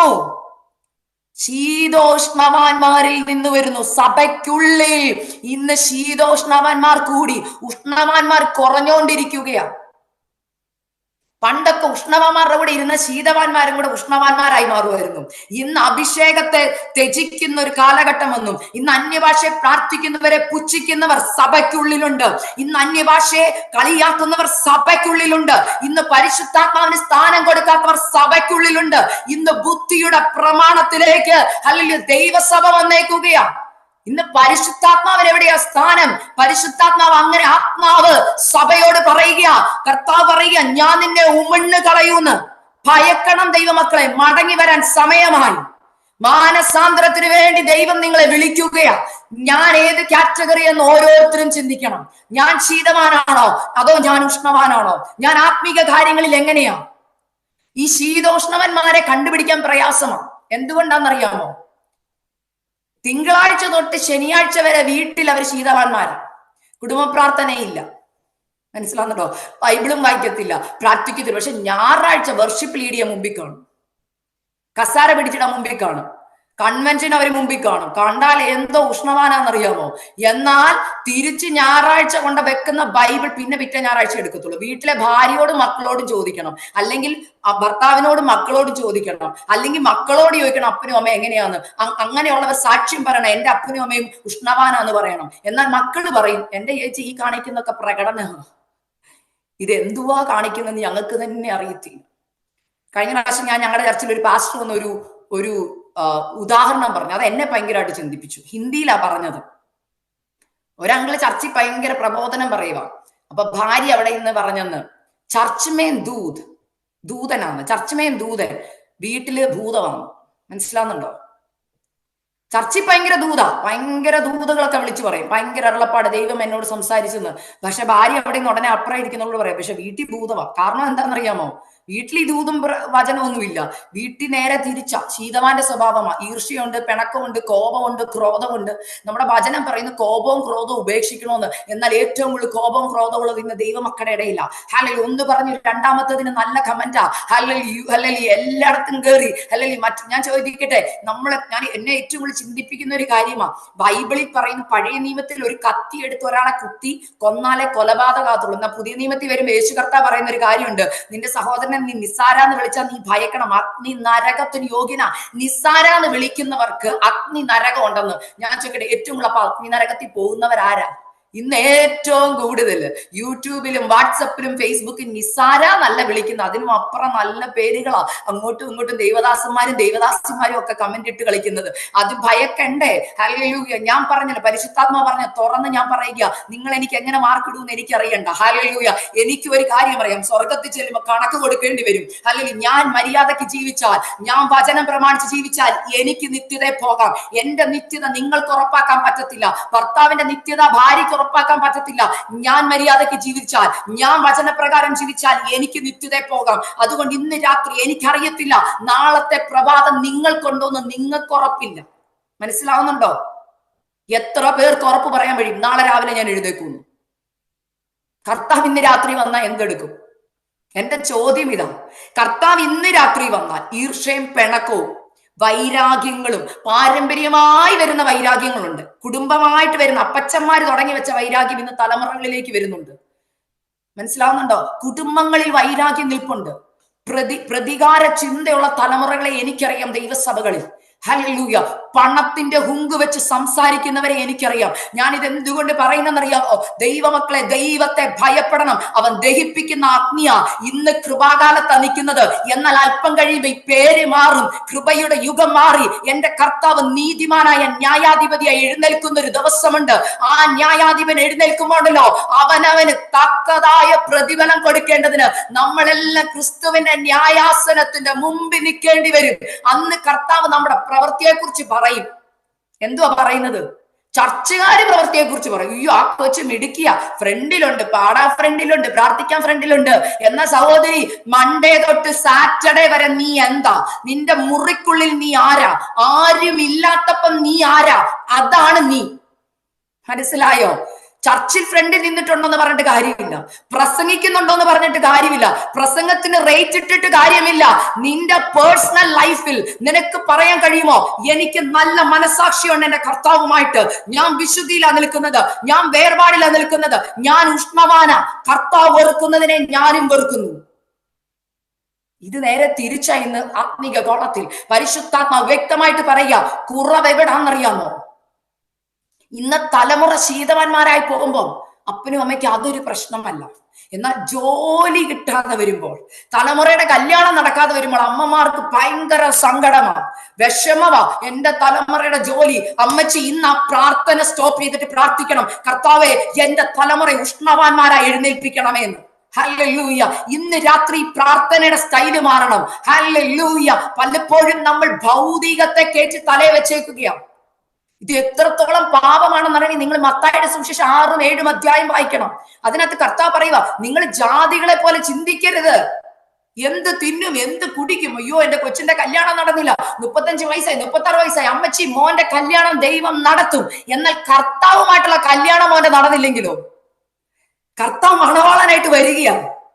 സഭയെ ചേർക്കാൻ വരുമ്പോ സഭയെ ഒരുക്കപ്പെടാത്ത സഭ പോകത്തില്ല.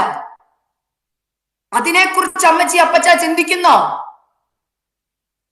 ഇല്ലെങ്കിൽ ഇന്ന് മാനസാന്തരപ്പെടണം, മടങ്ങി വരണം, തലമുറകളോട് അതിനെക്കുറിച്ച് പറഞ്ഞു കൊടുക്കണം. ഇവിടെ കർത്താവ് പറയുന്ന വാക്ക് നിങ്ങൾ ചിന്തിക്കണം. നീ ശീതവാനുമല്ല ഉഷ്ണവാനുമല്ല, ശീതോഷ്ണവാനാണ്. രണ്ടിടത്തും ഉണ്ട്.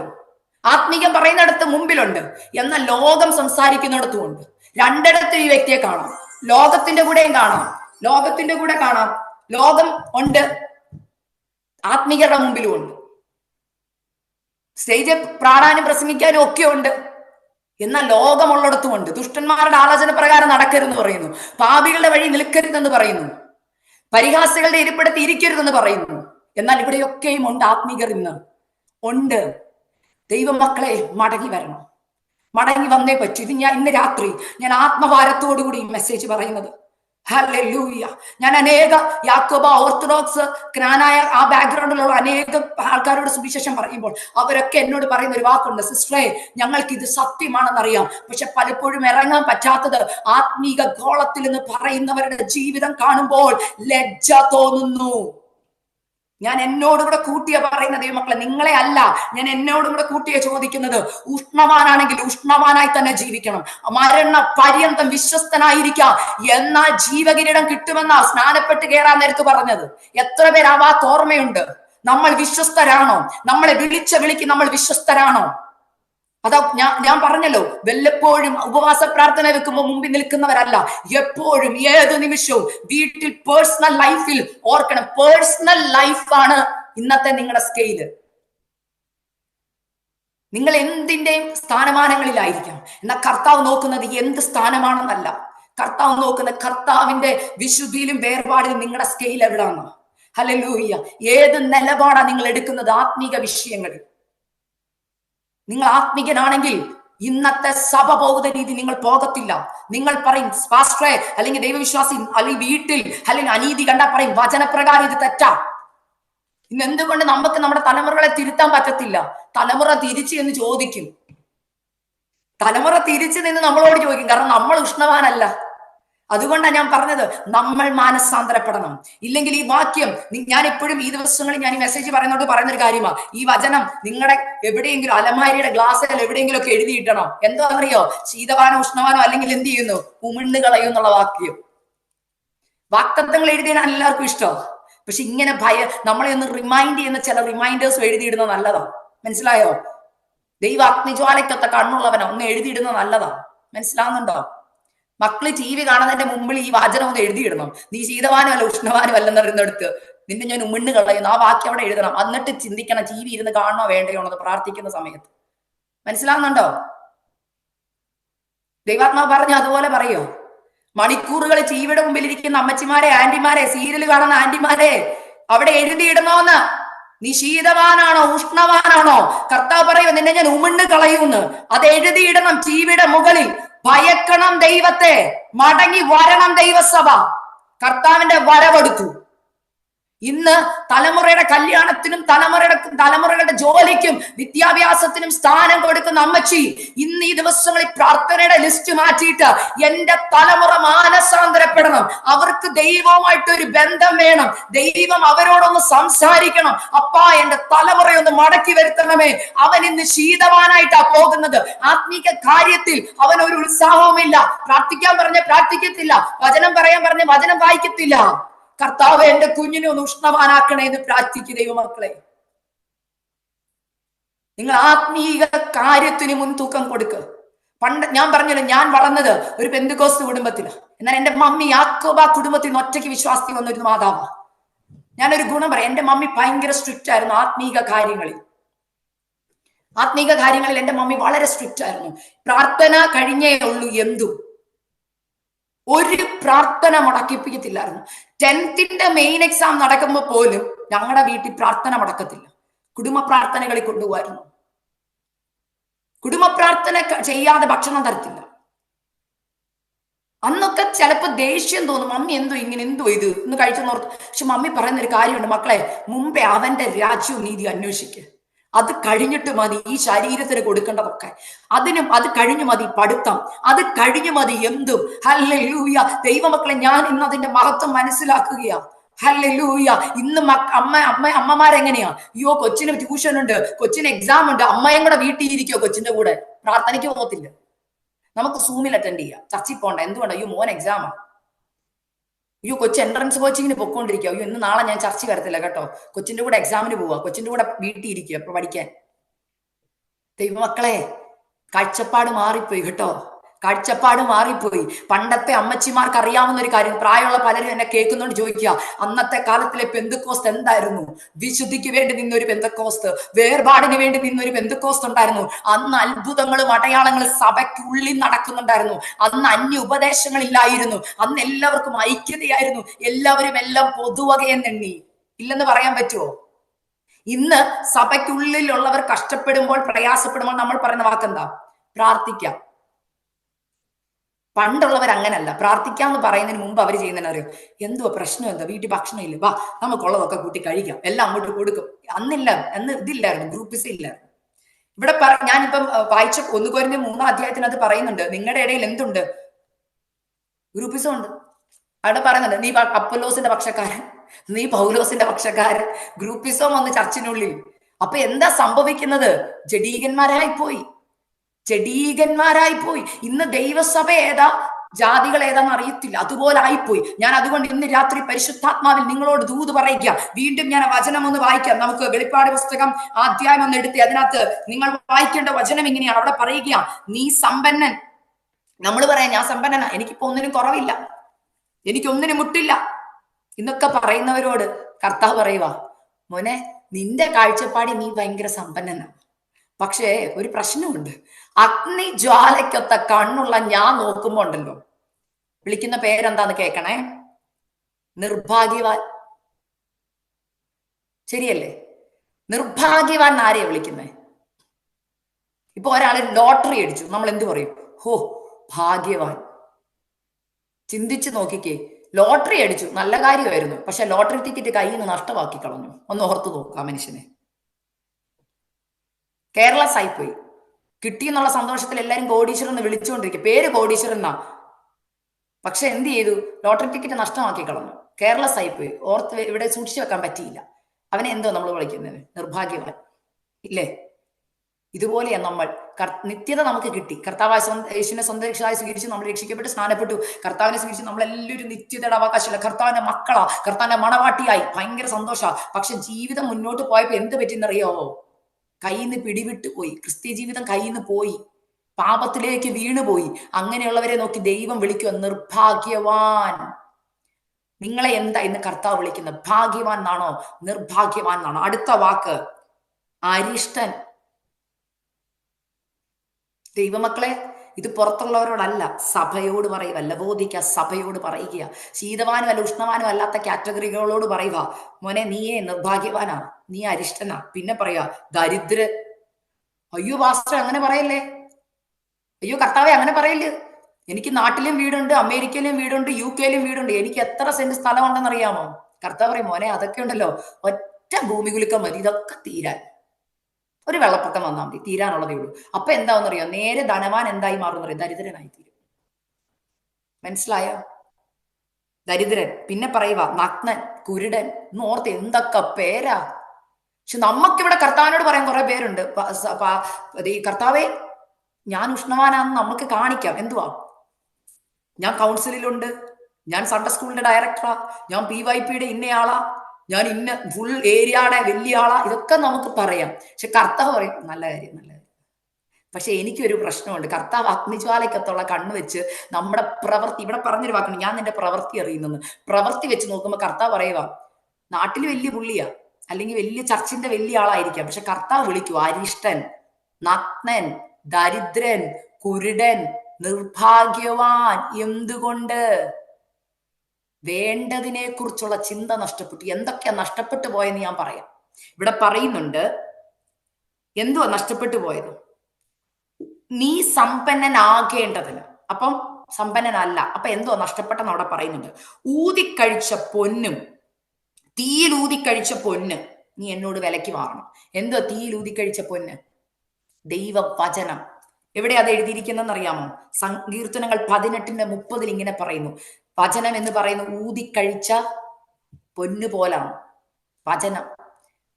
ദൈവമക്കളെ, നിങ്ങളോട് തന്നെ ഇന്ന് ചോദിക്കണം, ഇന്ന് രാവിലെ തൊട്ട് ഈ രാത്രി വരെയുള്ള സമയങ്ങളിൽ നിങ്ങളിൽ എത്ര പേർ ഒരു 5 മിനിറ്റ് ബൈബിൾ വായിച്ചിട്ടുണ്ട്? ഉഷ്ണവാനാണോ ശീതവാനാണോ എന്ന് ഇപ്പൊ അറിയാം. രാവിലെ എഴുന്നേറ്റ് ഇത്രയും നേരം ഉണ്ടായിരുന്നു, ഞാൻ 5 മിനിറ്റ് എന്ന് നിങ്ങളോട് ചോദിക്കും, ഇന്ന് എത്ര പേർ സങ്കീർത്തനം എടുത്ത് വായിച്ച കാര്യമല്ല ചോദിക്കുന്നത് കേട്ടോ. കാരണം രാവിലെ നമുക്കൊരു പ്രശ്നമുണ്ട്. ഇപ്പൊ എന്തൊക്കെ നമുക്ക് ഒരു നമ്മൾ പറഞ്ഞാൽ ഒരു റൂട്ടീൻ ഉണ്ട്. എന്താണെന്നറിയോ? രാവിലെ എഴുന്നേറ്റ് പല്ല് തേക്കണം, മുഖമൊക്കെ ഒന്ന് കഴുകണം, കാപ്പി കുടിക്കണം. കാപ്പി കുടിച്ചെങ്കിൽ ബൈബിൾ വായിക്കണം. ബൈബിൾ വായിച്ചില്ലെങ്കിൽ ശരിയല്ല. അതുകൊണ്ട് നമ്മൾ ബൈബിൾ വായിക്കുന്നു. ആ ബൈബിൾ വായനയുടെ കാര്യമല്ല ഞാൻ ചോദിക്കുന്നത്. എനിക്ക് കർത്താവിന് ഇന്ന് എന്താ എന്നോട് പറയാനുള്ളത്? എന്റെ ജീവിതത്തിൽ എന്താ കറക്റ്റ് ചെയ്യാനുള്ളത്? വചനം എന്ന് പറയുന്ന കണ്ണാടിയാണ്. നമ്മൾ മുഖം നോക്കുന്ന കണ്ണാടി നോക്കുന്നതിന് മുമ്പ് എത്ര പേര് വചനം എന്ന കണ്ണാടി നോക്കി എന്റെ ജീവിതത്തിൽ എന്തെങ്കിലും കറയുണ്ടോ, ചുളുക്കമുണ്ടോ, എന്തെങ്കിലും ഉണ്ടോ? 5 മിനിറ്റ് ഇന്ന് ദൈവ വചനം തുറന്ന് അതിന്റെ മുമ്പിൽ ഇരുന്ന് എത്ര പേരുണ്ട്? കൈയൊന്നും വെക്കണ്ട, ഞാൻ പറഞ്ഞതേ ഉള്ളൂ, നിങ്ങൾ തന്നെ ചിന്തിക്കുക. അപ്പൊ വചനം നഷ്ടപ്പെട്ടു.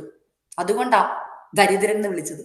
ധനവാനാകണമെങ്കിൽ എന്ത് വേണം? നീ സമ്പന്നനാകേണ്ടതിന് എന്ത് ചെയ്യണം? വചനം വേണം. വചനത്തിൽ സമ്പന്നതയാണ്. എന്നാൽ വചനത്തിൽ പോയി. ഞാൻ ഈ വചനത്തിന്റെ സമ്പന്നതയെ കുറിച്ച് നിങ്ങളെ ഒരു കാര്യം ഒരു സീരിയസ് ആയിട്ടൊരു കാര്യം പറയും. ഞാൻ ഇന്ന് ഇവിടെ ഞങ്ങൾ അമേരിക്ക വന്ന സമയത്ത് ഞാൻ കണ്ട ഒരു കാര്യം, ഇവിടെ ഇപ്പൊ ഒരുപാട് ഒരുപാട് മുസ്ലിം ആൾക്കാർ ഇങ്ങനെ കൂടിക്കൊണ്ടിരിക്കുക ഞങ്ങളുടെ ഈ രാജ്യത്ത്. ഞാൻ ഒരുപാട് യൂത്ത് കോളേജ് കുഞ്ഞുങ്ങളുമായിട്ട് ഒരുപാട് ഇങ്ങനെ മിങ്കിൾ ചെയ്യുന്നുണ്ട്. ഞാൻ കണ്ട ഒരു കാര്യം, ഈ കുഞ്ഞുങ്ങൾ പലപ്പോഴും എൻ്റെ അടുത്ത് വന്ന് ചോദിക്കുന്ന ക്വസ്റ്റ്യൻസ് ഉണ്ട്, പല ചോദ്യങ്ങൾ. ചേച്ചി, തൃത്വത്തെ എങ്ങനെയാ തെളിയിക്കേണ്ടത്? ഒന്നും ഓർക്കണേ, കോളേജിൽ പഠിക്കുന്ന കുഞ്ഞുങ്ങളാ, 16 17 വയസ്സുള്ള കുഞ്ഞുങ്ങളാ. ഇവര് സൺഡേ സ്കൂളിൽ ഭയങ്കര ആക്റ്റീവാ സഭയിൽ. മനസ്സിലാവുന്നുണ്ടോ? കേൾക്കുന്നുണ്ടോ നിങ്ങളൊക്കെ? തൃത്വം എങ്ങനെയാ തെളിയിക്കുന്നത്? യേശു ദൈവം എന്ന് എവിടാ പറഞ്ഞിരിക്കുന്നത്? മനസ്സിലായോ? മുസ്ലിങ്ങൾ പറയുന്നു, എന്നോട് ക്വസ്റ്റ്യൻ ചോദിച്ചു, നിങ്ങൾക്ക് 3 ദൈവങ്ങളുണ്ട്, അപ്പൊ നിങ്ങൾ തെറ്റാ ചെയ്യുന്നത്. അപ്പൊ ഞാൻ ചോദിച്ചു, മോൾ എന്താ മറുപടി പറഞ്ഞേ? എനിക്ക് എന്താ മറുപടി പറയേണ്ടെന്ന് അറിയത്തില്ല.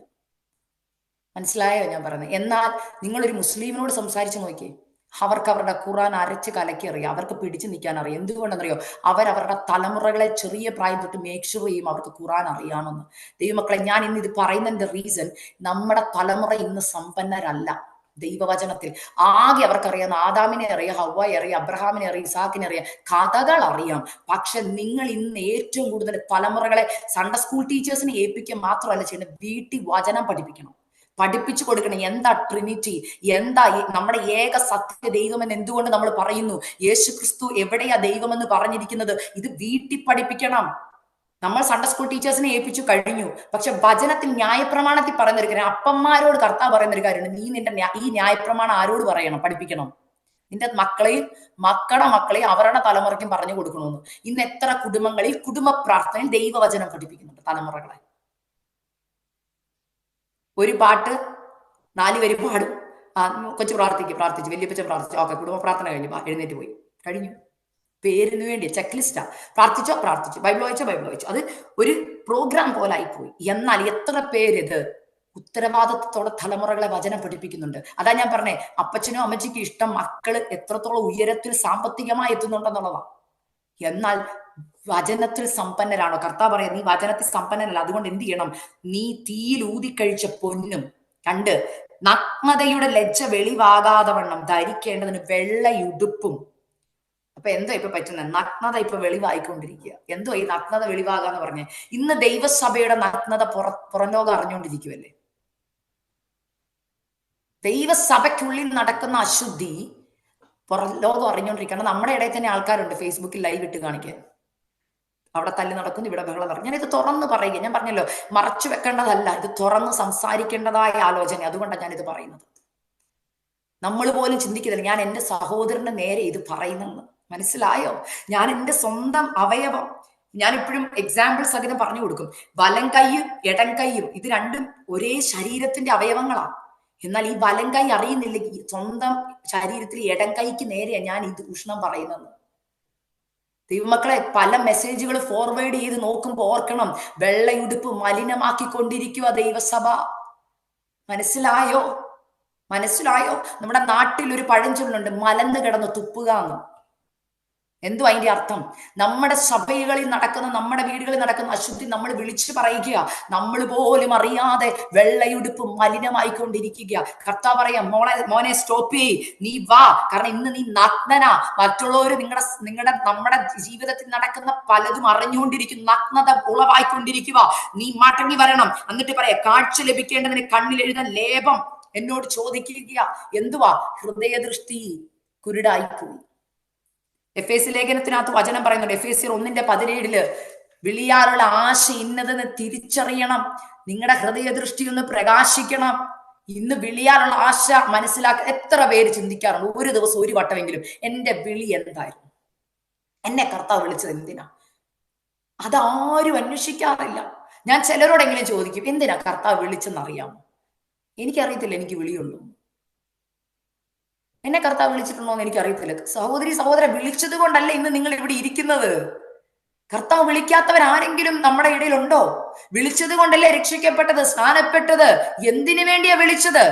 കർത്താവിന്റെ സൽഗുണങ്ങളെ ഘോഷിപ്പാൻ. പക്ഷെ വിളിയാനുള്ള ആശ പോലും ചോദിക്കാൻ സമയമില്ല. പകരം നമുക്കിഷ്ടം ആര് വിളിക്കുന്ന വിളിയാ? നമ്മുടെ ബോസ് നമ്മളെ വിളിക്കുന്ന വിളി, നമുക്ക് കിട്ടുന്ന പൊസിഷൻസിനെ കുറിച്ചുള്ള വിളി. എന്നാൽ ഇന്ന് മാറ്റി ചിന്തിക്കേണ്ട സമയമായി ദൈവമക്കളെ. അങ്കിളുമാരെ, ആന്റിമാരെ, നിങ്ങളുടെ വീട്ടിൽ ഒരു കൊച്ചു പറയുന്നത് പോലെ ഇത് കേട്ടാൽ മതി. അല്ലേ? പക്ഷെ പരിശുദ്ധാത്മാവ് ഇത് സംസാരിക്കുന്നത്. മനസ്സിലാവുന്നുണ്ടോ? എന്നോട് വിഷമം തോന്നിയേക്കാം, നല്ലൊരു മീറ്റിങ്ങില് നല്ലൊരു പ്രബോധനം കേൾക്കാൻ വന്നിരുന്നിട്ട് എന്റെ മോളെ ഇത്രയും വലിയ കട്ടിയുള്ള മെസ്സേജ് പറയണ്ടായിരുന്നു, പക്ഷെ പറഞ്ഞേ പറ്റൂ. അമ്മച്ചി, ആന്റി, അങ്കിളെ, എന്നോട് വിരോധം തോന്നലേ, പരിശുദ്ധാത്മാ പറഞ്ഞത് ഞാൻ അതുപോലെ പറയുക, സഭ മടങ്ങി വന്നേ പറ്റൂ. ഇന്നലെ വൈകിട്ട് ഞങ്ങൾക്ക് ഒരു മീറ്റിംഗ് ഉണ്ടായിരുന്നു. ആ മീറ്റിംഗില് കർത്താവിൽ വളരെ ഉപയോഗിക്കുന്ന ഒരു ദൈവദാസി പറഞ്ഞൊരു വാക്കുണ്ട്. ആ ദൈവദാസി പറഞ്ഞ വാക്ക് ഇതാ: റിവൈവൽ എല്ലാവർക്കും ഇഷ്ടമാണ്, പക്ഷെ എന്തുകൊണ്ട് റിവൈവൽ നടക്കുന്നില്ലെന്നറിയാമോ? നമ്മൾ മാനസാന്തരപ്പെടുന്നില്ല. റിവൈവൽ എല്ലാവർക്കും ഇഷ്ടമാണ്, പക്ഷെ ആ റിവൈവൽ നടക്കാത്തതിന്റെ കാരണം എന്താ? പരിശുദ്ധാത്മാവ് എവിടെ ഇറങ്ങി വരേണ്ടത്? ശുദ്ധി ഉള്ളിടത്ത്, ദൈവത്തിന്റെ കൽപ്പന അനുസരിക്കുന്നവരുടെ നടുവിലേക്ക്. എന്നാൽ പാപത്തെക്കുറിച്ച് എവിടെയും പ്രസംഗിക്കുന്നില്ല. പാപത്തെക്കുറിച്ച് എവിടെയും പ്രസംഗിക്കുന്നില്ല. ആ പ്രസംഗം ആരും കേൾക്കുന്നുമില്ല. നീ പോകുന്ന വഴി പാപമാണെന്ന് ആരും പറഞ്ഞു കൊടുക്കുന്നില്ല. ഞാനിത് ഭയാനകമായി ദൈവമക്കളോട് പറയും. ഞാൻ അനേക കുഞ്ഞുങ്ങളുമായിട്ട് സംസാരിക്കുമ്പോൾ, മക്കളെ ഇത് ചെയ്യുന്ന തെറ്റാ, നിങ്ങൾ ഫോണിൽ ഇത് കാണുന്ന തെറ്റാന്ന് പറഞ്ഞപ്പോ എന്നോട് ചോദിക്കുക, ചേച്ചി അതെവിടെ ബൈബിളിൽ എഴുതിയിരിക്കുന്നെന്ന്. ദൈവമക്കളെ ഒന്ന് ഓർത്തേ, പറ, നിങ്ങൾ തന്നെ പറ, ബൈബിളിൽ എവിടെ എഴുതിയിരിക്കുന്നത് ഫോൺ കാണുന്ന തെറ്റാണ്? വാക്യമുണ്ടോ? വാക്യമുണ്ട്, വാക്യമുണ്ട്. അത് പറഞ്ഞു കൊടുക്കാം. മാതാപിതാക്കൾ ബാധ്യസ്ഥരാ. കുടുംബ പ്രാർത്ഥനയെ വിളിച്ചിരുത്തി പറഞ്ഞു കൊടുക്കണം. പക്ഷെ ഇന്ന് ആരാ ഇത് പറയുന്നത്? കാരണം ഇന്ന് സഭയെ പോലും പാപത്തെക്കുറിച്ച് പ്രസംഗിക്കുന്നില്ല. കണ്ണുകൊണ്ട് പാപം ചെയ്തുകൊണ്ടിരിക്കുക ഇന്നത്തെ തലമുറ. അമ്പച്ച അമ്മച്ചി അറിയുന്നില്ലെങ്കിൽ ഓർത്തോ കേട്ടോ, മക്കള് മുറിയടച്ചിരിക്കുമ്പം ഓക്കെയാന്ന് വിചാരിക്കരുത് കേട്ടോ. അവർ കണ്ണുകൊണ്ട് അശുദ്ധമായത് കാണുക. അവരുടെ ഹൃദയദൃഷ്ടി ഹല്ലേലൂയ കുരുടായിക്കൊണ്ടിരിക്കുക. അവർക്ക് അവരുടെ വിളി എന്തെന്ന് അറിയത്തില്ല. അവരുടെ വിളി എന്താ? ദൈവ പൈതൽ എന്നുള്ള വിളിയാ, ചൈൽഡ് ഓഫ് ഗോഡ് എന്നുള്ള വിളിയാ. അതവർക്ക് അറിയത്തില്ല. അപ്പച്ചനും അമ്മച്ചിയും കണ്ണു തുറക്കാൻ നോക്കുന്നുണ്ടോ? ഇല്ല. മനസ്സിലായോ? കാരണം ഇന്ന് അപ്പച്ചന്മാരും അമ്മച്ചിമാരും ഉൾപ്പെടെ ഫോണിനകത്താണ്. മനസ്സിലായോ എനിക്ക് പറയുന്നത്? നമുക്ക് ആരെയും ഇന്ന് തിരുത്താൻ പറ്റുന്നു? ആരെയും തിരുത്താൻ പറ്റത്തില്ല. അതുകൊണ്ട് പറയാം, മടങ്ങി വരണം. എന്നിട്ട് പറയുക, അല്ലെ കണ്ണിൽ എഴുതുവാൻ ലേപം എന്നോട് വിലയ്ക്ക് വാങ്ങാൻ ഈ ടൈം. ഇന്ന് എന്തുകൊണ്ട് ഈ മെസ്സേജ് തന്നെന്ന് നിങ്ങൾ ചോദിച്ചാൽ പരിശുദ്ധാത്മാവിനുള്ള ഉത്തരം ഇതാ: വിലയ്ക്ക് വാങ്ങാനുള്ള സമയമായി, അന്ത്യകാലമായി. ആ 5 കന്യകമാർ കൈവിട്ടു പോയത് ഓർമ്മയുണ്ടോ? എന്തുകൊണ്ടെന്നറിയാവോ? സമയം കഴിഞ്ഞപ്പോഴാ വിലയ്ക്ക് വാങ്ങാൻ പോയത്. ഓർമ്മയുണ്ടോ 5 പേരുടെ കാര്യം? വിലയ്ക്ക് വാങ്ങാൻ സമയം ഉണ്ടായിരുന്നു, അപ്പൊ പോയില്ല. അപ്പൊ എന്തോയായിരുന്നു? ബിസിയായിരുന്നു. എന്തോത്തിൽ ബിസിയായിരുന്നു? ഓ, ഞങ്ങള് പണ്ടേ അഭിഷേകം പ്രാപിച്ചവരാ, ഞങ്ങൾക്ക് ഇതൊക്കെ പാരമ്പര്യമായിട്ടുള്ളതാ. മറ്റേ 5 പേരുണ്ടല്ലോ, വിളക്കിലും ഉണ്ടായിരുന്ന എക്സ്ട്രാ പാത്രത്തിലും കരുതി. അവര് സമയമെടുത്തു, അവരാരും അറിയാതെ. ഹല്ലേലൂയ. അവര് മേടിക്കേണ്ടവരുടെ അടുക്ക പോയി എണ്ണ മേടിച്ചു. അവര് വിളക്കിലും നിറച്ചു, അവരുടെ പാത്രത്തിലും നിറച്ചു. എന്ന് വെച്ചാൽ എന്താ? അവർക്ക് എക്സ്ട്രാ ഉണ്ടായിരുന്നു, വചനത്തിൽ അറിവ് എക്സ്ട്രാ ഉണ്ടായിരുന്നു. ഹല്ലേലൂയ. ഹൃദയദൃഷ്ടി പ്രകാശിച്ചവർ, ദൈവത്തിന്റെ വിളിയാനുള്ള ആശ തിരിച്ചറിഞ്ഞ് പ്രവർത്തിച്ചവരാ 5 കന്യകമാർ, ബുദ്ധിയുള്ളവർ. എന്നാൽ 5 പേർ ബുദ്ധിയില്ലെന്ന് എഴുതാൻ കാരണം എന്താണെന്നറിയാമോ? അവരവരുടെ കംഫോർട്ട് സോണിൽ, അവർക്കുള്ള സമ്പന്നതയിൽ, അവരുടെ ഹല്ലേലൂയ ആ ഒരു സുഖ സൗകര്യങ്ങളിൽ അവരങ്ങ് ലയിച്ചു പോയി. നോക്കിയപ്പോ വിളക്കുണ്ട്, കത്തുന്നുണ്ടോ? അത്യാവശ്യമൊക്കെ ഞായറാഴ്ച കത്തുന്നുണ്ട്. ബാക്കിയുള്ള ദിവസം അവരങ്ങ് കെടുത്തി വെക്കും. എന്താണെന്നറിയോ? ഒത്തിരി കത്തിയ വിളക്ക് എണ്ണ കുറഞ്ഞു പോകത്തില്ലേ? ഞായറാഴ്ച മാത്രം അവരൊന്ന് തെളിയിക്കും. അപ്പം ഇടയ്ക്ക് ഞായറാഴ്ച നോക്കിയപ്പോ കത്തുന്നുള്ളതുകൊണ്ട് ആ ഉറപ്പിൽ അവരിരുന്നു പോയി. പക്ഷെ മണവാളം വന്നപ്പോ എന്തോ പറ്റിയെന്നറിയാമോ? അവര് വിലയ്ക്ക് വാങ്ങാൻ പോയി. ആ സമയത്ത് പോയി വന്ന് മണവാളൻ വന്നുപോയി. അതുകൊണ്ട് ഇന്ന് രാത്രി ഞാൻ പറഞ്ഞു, എനിക്കറിയത്തില്ല ഇന്ന് രാത്രി കർത്താവ് വരുമോന്ന്. നിങ്ങളുടെ മണവാളൻ, നമ്മുടെ മണവാളൻ ഇന്ന് രാത്രി വന്നാൽ വിലയ്ക്ക് വാങ്ങാനുള്ള സമയമായി മാത്രം ഈ മെസ്സേജിനെ ഇന്ന് രാത്രി കണ്ടാൽ മതി. ഈ രാത്രി പരിശുദ്ധാത്മാവ് ഈ ദൂത് നിങ്ങളോട് കൈമാറിയിട്ടുണ്ടെങ്കിൽ അതിന്റെ അർത്ഥം വിലയ്ക്ക് വാങ്ങാനുള്ള സമയമായി, കർത്താവിന്റെ അടുക്ക് മടങ്ങി വരാൻ സമയമായി. കർത്താവേ, ഊതിക്കഴിച്ച തീയിലൂതിക്കഴിച്ച പൊന്നെനിക്ക് വേണം. വചനത്തിലേക്ക് ഞാൻ മടങ്ങി വരാൻ തയ്യാറാ. എന്നെ വചനം ഒന്ന് പഠിപ്പിക്കണമേ, വചനത്തിന്റെ ആഴം എന്നെ ഒന്ന് പഠിപ്പിക്കണമേ. 2, ഹല്ലേലൂയ, എന്റെ ജീവിതത്തിൽ എന്റെ വെള്ളയുടുപ്പിൽ മലിനത വന്നിട്ടുണ്ടെന്ന് സമ്മതിക്കണം. എന്റെ ഉള്ളിൽ ഈർഷ്യയുണ്ട്, എന്റെ ഉള്ളിൽ പകയുണ്ട്, എന്റെ ഉള്ളിൽ പിണക്കമുണ്ട്. ഞാൻ ആ കറ, ചുളുക്കം, വാട്ടം, മാലിന്യം മാറ്റാൻ തയ്യാറാ. എനിക്കൊരു നല്ല വെള്ളയുടുപ്പ് തരണമേ. 2, കണ്ണിലെഴുതാൻ ലേപം എനിക്ക് തരണമേ. എന്റെ ഹൃദയദൃഷ്ടി ഒന്ന് പ്രകാശിക്കണമേ. നിത്യതയെ കുറിച്ചുള്ള വാഞ്ച എനിക്ക് തരണമേ. ഇന്ന് നിത്യതയെ കുറിച്ചുള്ള വാഞ്ച കുറഞ്ഞതിനുള്ള ഏറ്റവും വലിയ ഉദാഹരണം നമ്മുടെ ഇടയിൽ അവസാന ആശീർവാദം പറയുമ്പോൾ കേൾക്കാം. ഇന്ന് സഭകളിൽ ആമേൻ കർത്താവേ വേഗം വരണമെന്ന് ഞാൻ കേൾക്കാറ് പോലും ഇല്ല. പിന്നെ പറയുന്ന സഭകളുണ്ട്. ഇന്നും പറയുമ്പോൾ നിങ്ങൾ ആരെങ്കിലും പറയാറുണ്ടോ? നിങ്ങൾ തന്നെ നിങ്ങളെ ചോദിച്ചു. കഴിഞ്ഞ ഞായറാഴ്ച ആശീർവാദം പറഞ്ഞപ്പോ എത്ര പേര് പറഞ്ഞു ആമേൻ കർത്താവേ വേഗം വരണേ? ആ സമയം ബാഗ് എടുത്തുകൊണ്ട് ഇറങ്ങിയില്ലേ? ഉയ്യോ പെട്ടെന്ന് കഴിക്കാൻ പോണം, ഷുഗർ ഡൗൺ ആവുക, പെട്ടെന്ന് പോയി കഴിക്കണം. ആമേൻ കർത്താവെ വേഗം വരണേന്ന് ആരാ ഇന്നത്തെ കാലത്ത് പറയുന്ന ദൈവമക്കളെ? ഞാൻ കേൾക്കാറില്ല. ആമേൻ കർത്താവേ എന്ന് പറയുമ്പോ ആകെ ഞാൻ കേൾക്കുന്നത് വരണമേ. അത് ഒന്നോ രണ്ടോ അപ്പച്ചന്മാര് ഫ്രണ്ടിൽ നിന്ന് പറഞ്ഞാലേ വരണമേന്ന്. വേഗം എന്നുള്ള ഒരു വാക്കേ ഇല്ല.